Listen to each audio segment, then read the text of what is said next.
શિક્ષણ ક્ષેત્રે અગ્રેસર એવી પાટણની પ્રતિષ્ઠિત શૈક્ષણિક સંસ્થા શ્રી એસ.એમ. દેસાઈ ગોપાલક ઉચ્ચતર માધ્યમિક શાળા ખાતે નવીન શૈક્ષણિક સત્ર 2026ના પ્રારંભે પ્રગતિનો પ્રવેશોત્સવ અને કન્યા કેળવણી મહોત્સવ ખૂબ જ ઉત્સાહભર્યા વાતાવરણમાં સફળતાપૂર્વક સંપન્ન થયો હતો.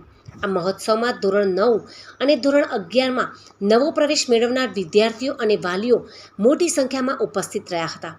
કાર્યક્રમમાં મુખ્ય અતિથિ તરીકે જિલ્લા બાળ વિકાસ યોજના અધિકારી રંજનબેન શ્રીમાળી તેમજ CRC કોઓર્ડિનેટર મૌલિકભાઈ પટેલ, આંગણવાડી સુપરવાઇઝર હંસાબેન ચૌધરી તેમજ વોર્ડ 4ના કોર્પોરેટર રોહિતભાઈ પટેલ, પ્રિયંકાબેન દેસાઈ તેમજ રેણુકાબેન ઠાકોર અને જયેશભાઈ સોલંકી હાજર રહી બાળકોને પ્રોત્સાહિત કર્યા હતા. આ ઉપરાંત ગોપાલક શિક્ષણ સમિતિના વડીલ મગનદાદા, તળજાભાઈ, રેવાભાઈ અને ધરમસિંહભાઈ દેસાઈએ ઉપસ્થિત રહી વિદ્યાર્થીઓને આશીર્વચન પાઠવ્યા હતા.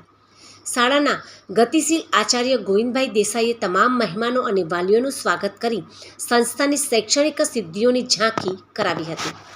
નવો પ્રવેશ મેળવનાર તમામ ભાઈ બહેનોને મહાનુભાવોના હસ્તે શૈક્ષણિક કીટ આપી વિદ્યાના ધામમાં ઉષ્માભર્યા પ્રવેશ કરાવાયો હતો.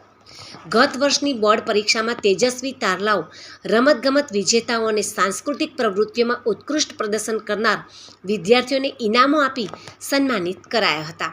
આ સમગ્ર કાર્યક્રમનું પ્રોફેશનલ સ્તરનું સ્ટેજ સંચાલન શાળાની દીકરીઓએ જાતે જ સંભાળ્યું હતું. તેમજ વિદ્યાર્થિનીઓએ સામાજિક ઉત્થાન અને નારી સશક્તિકરણ જેવા વિષયો પર પ્રભાવશાળી વક્તવ્યો રજૂ કરી સૌને મંત્રમુગ્ધ કર્યા હતા. કાર્યક્રમના અંતે પર્યાવરણની જાળવણીના સંદેશ સાથે વૃક્ષારોપણ કરવામાં આવ્યું હતું.